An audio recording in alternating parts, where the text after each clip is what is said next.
अस्सलाम वालेकुम। मैं रुखसार सर, मैं गुलजार अहमद। आप देख रहे हैं जियम ऑथेंटिक रिएक्शन यूट्यूब चैनल। आपका हमारे इस चैनल पर दिल के तहे दिलों से वेलकम। अगर आप देखना चाहते हैं इस तरह की रिएक्शन वीडियोस तो हमारा चैनल जरूर सब्सक्राइब करें। तो चलते हैं जी आज की वीडियो की। अब आज की वीडियो राज न्यूज़ वालों की वीडियो का टाइटल, दोस्ती के नाम पर हमेशा पाकिस्तान ने भारत की पीठ में चौंपा है छुरा। तो देखते हैं सबसे पहले वीडियो और फिर देते हैं अपना रिएक्शन। कि हमने देखा कि माजी में अगर किसी ने कदम बढ़ाया है तो नवाज के दौर में ऐसा होता है कि वहां से पीएम मोदी आते हैं पाकिस्तान बगैर बताए आ जाए। आमतौर पे ऐसा नहीं होता दुनिया में कि प्राइम मिनिस्टर इस तरीके से जो है दोस्ती की बिना पर आ जाए। मेरी नजर में 2022 में भी मोदी है, उसने एक होप दी है, खुशी दी है, इसलिए वो हीरो है। और मोदी उस वक्त अफगानिस्तान में और मॉस्को में तकरीरें करके पाकिस्तान के खिलाफ इतना कुछ बोल के आया था कि थोड़ी सी गैरत होती, आदमी कहता मैं इससे नहीं मिलूंगा।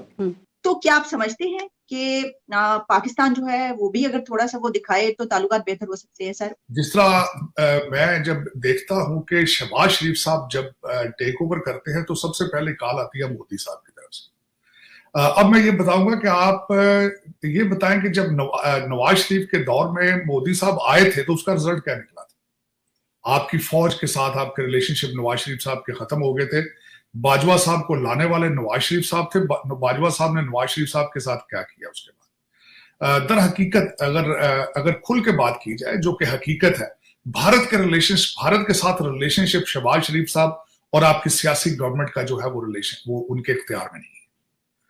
भारत के साथ जो फॉरेन पॉलिसी है वो आपकी आर्मी ने डिसाइड करनी होती, बल्कि सारी फॉरेन पॉलिसी आपकी आर्मी रिसीव करती है। उसके जवाब में मोदी साहब ने आज से कुछ अर्सा पहले एक बयान दिया था कि हमें पता ही नहीं चलता कि पाकिस्तान में बात किससे करें। मैं उनकी इस बात से एग्री करता हूं। और दूसरा, उसमें देखा जाए आज, बल्कि मुझे ये बताएं, आप भारत के साथ रिलेशनशिप की बात करते हैं, आपके अफगानिस्तान के साथ क्या रिलेशनशिप है, आपके ईरान के उनके साथ क्या रिलेशनशिप है, आपके चाइना के साथ क्या रिलेशनशिप है? आप सिर्फ और सिर्फ रिलेशनशिप उन अक़वाम के साथ बनाना चाहते हैं जहां से डॉलर और यूरो आने की उम्मीद हो। आपको ईरान से डॉलर नजर नहीं आते, आप वहां नहीं जाते।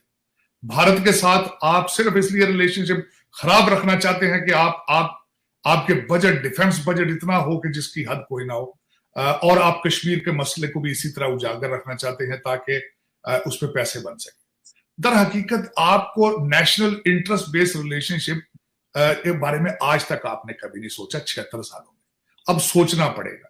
इन 4 ममालिक जिनके साथ मैंने नाम लिया, अगर आप रिलेशनशिप बेहतर नहीं करेंगे आप सर्वाइव नहीं कर पाएंगे। आज हम बात सर्वाइवल की कर रहे हैं, हम यहां हंसी खुशी की बातें नहीं कर रहे हैं। आपके पास इस वक्त टूटे फूटे से 5 बिलियन है, वो भी आपके अपने नहीं है।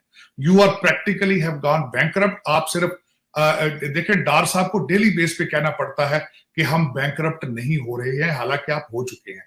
उनका दर हकीकत मतलब ये होता है कि हम भूख से मर जाएंगे लेकिन हम डिफॉल्ट नहीं कर रहे। वो कैसे कि यहां से टोयोटा भी भाग जाए, सुजुकी भी भाग जाए, यहाँ पे 20 किलो का थैला आटे का 2500 का हो जाए, लेकिन हम डिफॉल्ट नहीं कर रहे। आप ये ऐसी एक दूसरे को समझाने वाली बात है। लेकिन कभी आपने सोचा है कि आज किसी के पास कोई रोड मैप है फॉरेन पॉलिसी का, इकोनॉमी का, सियासत का, अखलाकियात का?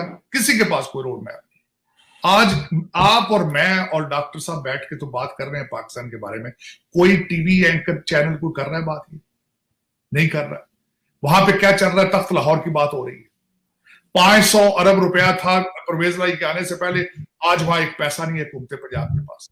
सूबा सरहद की हालत यह है कि वहां का चीफ मिनिस्टर और आपका गवर्नर हवाई जहाज की राइट्स के ऊपर लड़ रहे हैं, झगड़े हो रहे हैं उनके आपस में इस वक्त। दर हकीकत अगर देखी जाए तो मैंने पिछले में कहा था, बिल्कुल वही हो रहा है जिस तरह हलाकू खान या चंगेज खान बगदाद जाने वाला था, तो जो बातें हो रही थी वहां लोकल कर रहे थे, वही बातें आप कर रहे हैं।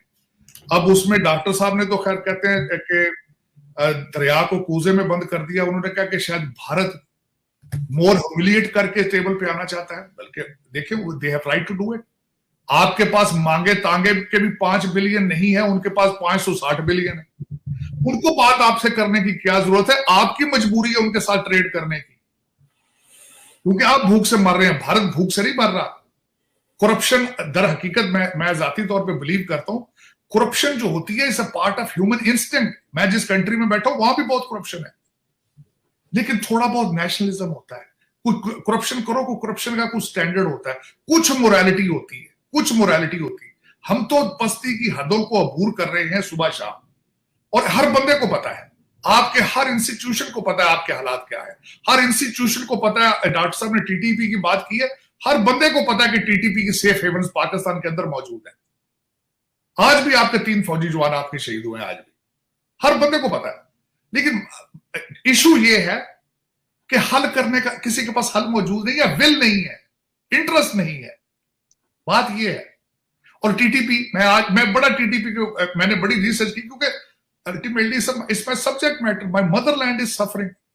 इसमें टोटल बात यह है, अगर देखा जाए तो पिछली आपकी जो एस्टेब्लिशमेंट की लीडरशिप थी, वो उनके साथ नेगोशिएट करते रहे, वो टाइम बाय करते रहे, वो अंदर अपनी से वो बाड़े तोड़कर अंदर आ गए, और या आ गए क्योंकि पिछली एडमिनिस्ट्रेशन उनके साथ रिकंसिलिएशन चाहती थी। वो चाहते थे कि ये आकर दोबारा अपने इलाकों में सेटल हो माफी मांगकर, और वो अपना टाइम बाय करके उन्होंने सेफ हेवन्स बना ली। लेकिन मुसीबत इस बात की है, मैं समझता हूं, जो बैड लक इन पाकिस्तान, रवाज ये है कि जब रिटायर हो जाते हैं तब गलती तस्लीम करते हैं, जब पावर में होते हैं उस वक्त गलती को तस्लीम नहीं करते। अब सामने आ रही है मेरी जो इंफॉर्मेशन है, वो भी तो अल्टीमेटली पाकिस्तान से लेता हूं। तो आपका क्या ख्याल है, आपके इदारों को नहीं पता है कि टीटीपी क्या कर रही है वहां आपके पास? मेरी नजर में पाकिस्तान के अंदर आईएसआई की मर्जी के बगैर चिड़िया पर नहीं मार सकती। लेकिन ये कि मसला ये है कि शायद उनके पास भी बिल नहीं है, शायद वो भी नहीं, उनकी तवज्जो भी सिर्फ टेपों पर चल रही है, ऑडियो वीडियो टेप्स पे है, उनका फोकस भी वही है, नेशनलिज्म नहीं है। लेकिन इस वक्त मैं जो मैं जिस बात पे आना चाहता था, अपॉर्चुनिटीज बहुत नहीं, और विंडोज कभी बंद नहीं होती अगर सोचा जाए। डिप्लोमेसी की विंडोज ऑलवेज खुली होती है। आप 2022 की कहते हैं, मैं से कहता हूं आज भी विंडो खुली है, if somebody has will to do it. Diplomacy का मतलब ये होता है, give something, take something and fix the issue. That's what called the diplomacy, that is what is called the foreign policy. आज आपके पास you don't have any choice except fixing relationship with India. Bharat के साथ relationship आज आपकी मजबूरी है, ये हर दीवार के ऊपर लिखा हुआ है। अगर आप पढ़ना नहीं चाहते तो ये आपका कसूर है, अगर आप पाकिस्तान को फिक्स नहीं करना चाहते तो आपका कसूर है, ये भारत का कसूर नहीं है। लेकिन आज आपकी मजबूरी है कि you have to fix the relationship with Bharat, India और चाइना और अफगानिस्तान और ईरान, चारों मुल्कों के साथ। अगर आप ये नहीं करेंगे, you can not move forward, period. और उसमें मैं ये कहना चाह रहा था कि अगर देखा जाए तो मैं माजी को मैं समझता हूं कि we have to move forward with it. माजी के अंदर इस वक्त भी आप देखें, आपके यूट्यूब के ऊपर एयर मार्शल असगर खान की स्टेटमेंट मौजूद है यूट्यूब के ऊपर कि हर जंग हमने शुरू की थी और हर जंग हमारे हैं। अगर आपका माजी ऐसे हो कि जब वाजपेयी साहब आए तो साथ ही आप कारगिल कर दें, सिर्फ इसलिए कि आप अपने सियासी क़यादत को सबक सिखाने के लिए, जरा देखें आप कभी। मैंने अगले दिन एक आर्टिकल किसी का पढ़ा है कि जनरल बाजवा साहब किस तरीके से सेनेटर सिद्दीकी के साथ रिलेशनशिप बना के और फहद अहमद के साथ रिलेशनशिप बनाकर नवाज शरीफ के नजदीक आके अपनी अपॉइंटमेंट ली, और किस तरीके से पनामा लीग की बस के नीचे फेंक कर अपना ताली बजा दी। आज सारे आर्टिकल लिख रहे हैं कि किस तरीके से साकिब निसार साहब जो है NRO 1 और NRO 2 देते रहे जरदारी साहब को और इमरान खान को। सामने आ चुकी चीजें, जादू चैलेंज करें। ठीक, this is what you think, this is how the countries are being managed. जब भारत के अंदर बात करते हैं, कहते हैं पाकिस्तान का नाम नहीं लेना, इसका नाम लेने से हम छोटे हो जाते हैं। मैं एग्री करता हूं, आप वाकई बहुत बड़े हैं, you are the king of internet. यहां पे आपकी 300 अपॉइंटमेंट है व्हाइट हाउस के अंदर पॉलिसी रिलेटेड। आप हमारा बाइडेन साहब का स्पीच राइटर इज भारतीय निजात, इंडियन अमेरिकन। मैं एक्सपेक्ट ये कर रहा था जब आप G20 के प्रेसिडेंट बन चुके, चेयरमैनशिप है आपके पास, आप एक सुपर पावर की कैंडिडेसी है, आप सिक्योरिटी काउंसिल की परमानेंट सीट लेना चाहते हैं, आप अमेरिका को कदमों में जलील कर रहे हैं। आप जब दिल चाहता है जहां मर्जी रशिया से तेल ले लेते हैं, आप लेते हैं रशिया से S-400। अमेरिका आपके सामने बोलता भी नहीं है, आप इतने बड़े हैं। जब ये साजिद तारक साहब पाकिस्तान के खिलाफ बातें कर, पाकिस्तान के नहीं, हकीकत इमरान खान साहब की बातें करते, तो हमें लगता था कि ये एक किसी एजेंडे के तहत काम करता है और बातें करता है, तो हमें भी बहुत गुस्सा लगता था। तो भाई वो गुस्सा हमें लगना भी था, वो सच्ची बातें करते थे। तो आज हमें समझ आ रही है जो हमारे मुल्क में हो रहा है, जैसे हालात चल रहे हैं। तो भाई आज तो जो साजिद तारक साहब ने बिल्कुल हकीकत हमारी आईना दिखा दिया है। और इंडिया का कद हमें पता चला कि वो कितना बड़ा है। $5 बिलियन है हमारे पास, वो भी अपने नहीं है, और इंडिया के पास $560 बिलियन है जो कि उसके अपनी मिल्क तो कमाई अब है। आज हम सऊदी अरब और चाइना हमारे बैंकों से पैसा अपना निकाल लेना तो फौरन हम जाएंगे खत्म, कहाँ? खत्म। बिल्कुल खत्म है। खत्म। तो वो इतनी बड़ी Finish। अमाउंट भी नहीं है कि 5, वो क्या है, कोई भी अमाउंट नहीं है भाई। ये तो आज पता चला है कि पाकिस्तान तो डिफॉल्ट हो चुका है, पाकिस्तान के पास है ही कुछ नहीं, अपना तो है ही कुछ नहीं, जो भी बैंकों में था वो लेकर चले गए हैं। तो हमारे जो सियासतदान असल है, में जब से भी इंडिया ने बात की है पाकिस्तान के दोनों साथ। रिलेशन के साथ, पाकिस्तान और इंडिया की, उसके बाद उन्होंने ये वो वीडियो टाइटल ठीक है ना कि पाकिस्तान ने उसकी पीठ पे की छुरा और यार पाकिस्तान में जब से पाकिस्तान बना है, कायदे आजम ने एक वाजे, मैं एक आर्टिकल पढ़ रहा था कि एक वाजे पैगाम दिया है कि फौज का काम सिर्फ बॉर्डर्स की हिफाजत करना है। और उस वक्त थे जनरल अयूब खान, तो कायदे आजम को पता चला कि ये जो आदमी है ना, उस वक्त जनरल नहीं थे कि जी उस वक्त ही थे क्या अयूब खान है। अयूब खान बाद में 1958 में मार्शल लॉ लगाया, तो उस वक्त अयूब खान थे। तो पता चला कायदे आजम को जो पाकिस्तान बना कि ये भी ये बंदा, उन्होंने फिर किसी तरह उनको पता चल गया होगा कायदे आजम को कि ये बंदा इंटरेस्टेड है इसमें, पॉलिटिशियंस में, पॉलिटिक्स में। तो उसको जब कायदे आजम को पता चला कि ये फौज थोड़ी सी इन्वॉल्वमेंट कर रही है, तो उसको कहा गया कि आप इनको फारिग करें, इस जो आदमी ये दिलचस्पी ले रहा है ना फौज का बंदा, इसमें इसको फारिग करें, इसको बिल्कुल ख़त्म करें, इसको बर्खास्त करें। तो जो उस वक्त के थे जनरल बड़े थे, उसको उन्होंने ट्रांसफ़र कर दिया, बर्खास्त नहीं किया था। तो जब कभी अचानक ऐसा हुआ, कायदे आज़म को दौरा हुआ, तो वो उस वक्त उस वहाँ के जो सिक्योरिटी का इंचार्ज था वो अयूब खान था। मैंने ये बकायदा एक आर्टिकल पढ़ा है उनकी बुक से। तो जब पता चला कायदे आज़म को ये आदमी अभी फौज में लगा आ रहा है, तो कायदे आज़म ने पूछा कि आपने इनको फारिग नहीं किया, क्या वजह है? तो अफसरान के पास कोई जवाब नहीं था। कैद पाकिस्तान के बनने के बाद से ही इस हमारी फौज ने इस सियासत और इस इक़्तिदार पर नजरें जमा ली थी, और अभी तक ये इस कीचड़ और इस दलदल और इस बेगारती में अभी तक पड़े हुए हैं कि हमारे किसी मुल्क को नहीं पता कि इस पाकिस्तान में किसकी हुकूमत है, फौज की हुकूमत है। कि हम बात किससे करें, मोदी साहब या इंडिया की अटल बिहारी वाजपेयी साहब खुद ट्रेन लेकर आते, खुद बस के जरिए आए थे, लाहौर आए थे भाई। उसके बाद वो कागल पर हम हमला कर अभी नहीं बात नहीं, वो पाकिस्तान में मौजूद थे। तो पाकिस्तान की फौज का अगर इंडिया और पाकिस्तान एक हो गए, जो हमें डॉलर आते हैं अमेरिका से, यूरो आते हैं यूरोप से, इस प्रोपेगेंडा पर कि इंडिया पाकिस्तान के बॉर्डर की कशीदगी है, तो वो तो बंद हो जाएगी, हमारी नस्लें तो तबाह हो जाएंगी, हमारा रोब दबदबा तो खत्म हो जाएगा। ये जब ये मुझे भी अब समझ आ रही है कि ये जब जंग खत्म हो जाएगी, हमारी कशीदगी खत्म हो जाएगी, तो ये हम तो फौज का तो रोल ही खत्म हो जाएगा, काम ही नहीं है। ये कोई आम आदमी सोचे ना, आम आदमी तो यही जंग में ही पड़ा है ना, इंडिया दुश्मन, पाकिस्तान दुश्मन। तो जब वो रिलेशन की बात सोचे कि हमारा रिलेशन अच्छे हो जाएंगे, दोनों फौजी अपने अपने घर में जाएंगी, तो फौज का तो काम ही खत्म हो जाएगा। ये हमने मुल्क अपने अवाम के लिए हासिल किया था, इन जर्नैलों के लिए हासिल नहीं किया था जो अभी तक भी इंटरेस्टेड हैं कि हमारे कितने बजट आने हैं, हमारा बजट बढ़ा दो, डिफेंस बजट और बढ़ा दो, हमें इंडिया के साथ ये करना है, हमें फलां चीज़ लेनी है, हमें फलां चीज़। वो जाते किधर, कभी किसने ऑडिट किया है फौज का? कभी किस इदारे का ऑडिट हुआ पाकिस्तान में? कभी ऑडिट नहीं हुआ। मैं एक बात करूं, जब से पाकिस्तान और इंडिया के रिलेशन जो होते हैं, बातचीत चलती है, कोई ना कोई ऐसा वाकया हो जाता है, कर देते हैं, कोई ना कोई ऐसा वाकया हो जाता है। ये तो पाकिस्तान सिर्फ इंडिया के पेट में छुरे घूमते हैं, क्योंकि इसमें सियासतदानों का तो कुछ है ही नहीं, सारा कुछ कमाल ही इनका है अपना फौज का। ये अभी शुरू से पाकिस्तान के बनने के बाद से और अभी तक चलता रहेगा। जब मुल्क खत्म हो जाएगा, टुकड़े हो जाएगा, पहले जिस तरह टुकड़े तो किया था, ये नहीं समझ आती थी हम कहाँ जाएंगे, ब्लेम कर देंगे, जिस तरह बाजवा साहब ब्लेम करके निकल गया 1971 की वार की शिकस्त तस्लीम की है, लेकिन उसका ब्लेम किसको किया? पॉलिटिशियंस को, कि ये हमारे सियासतदानों की वजह से। हालांकि बेगारती खुद की थी, खुद इन्वेड किया था।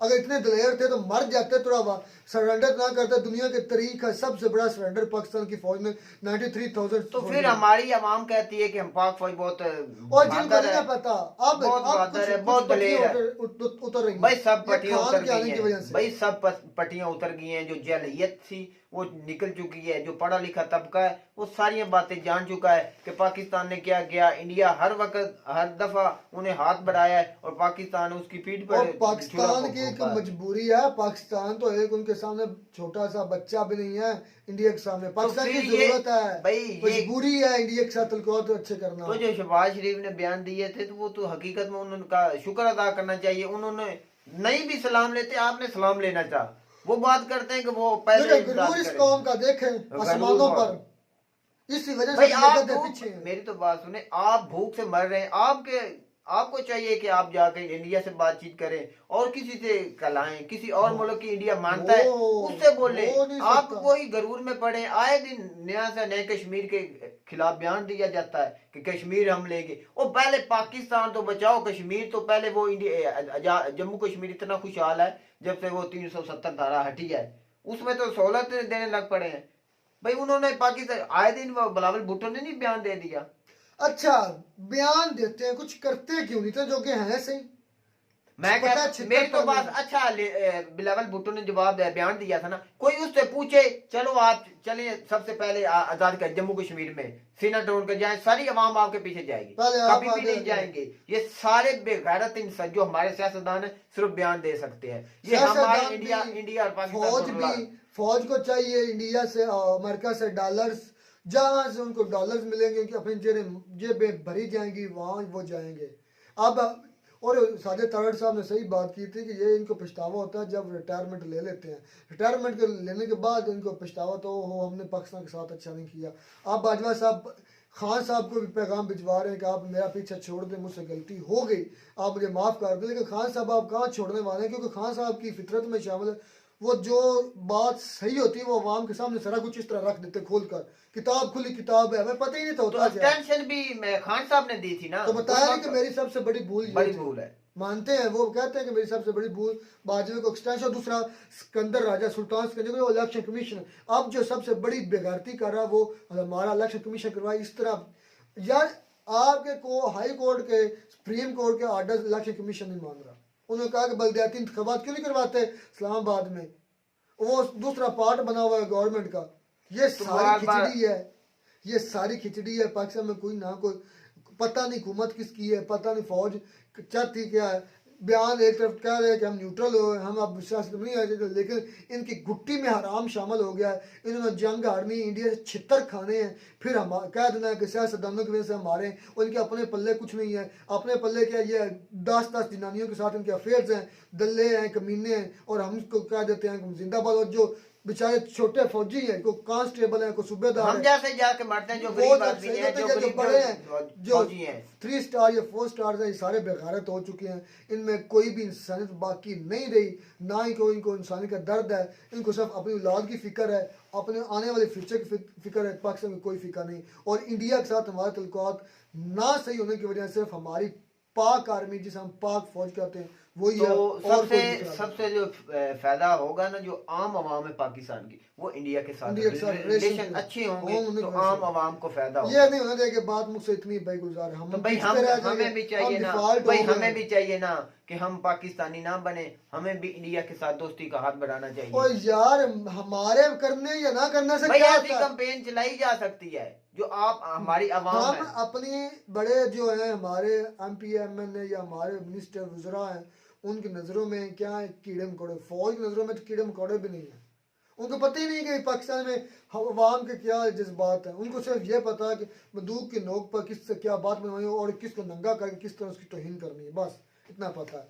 तो मैं कहते हैं आपको हमारी वीडियो अच्छी लगी होगी, अगर वीडियो अच्छी लगी हो तो हमारे चैनल जरूर सब्सक्राइब करें। मिलता नई वीडियो में किसी नए टॉपिक के साथ, तब तक दीजिए इजाज़त, अल्लाह हाफ़िज़।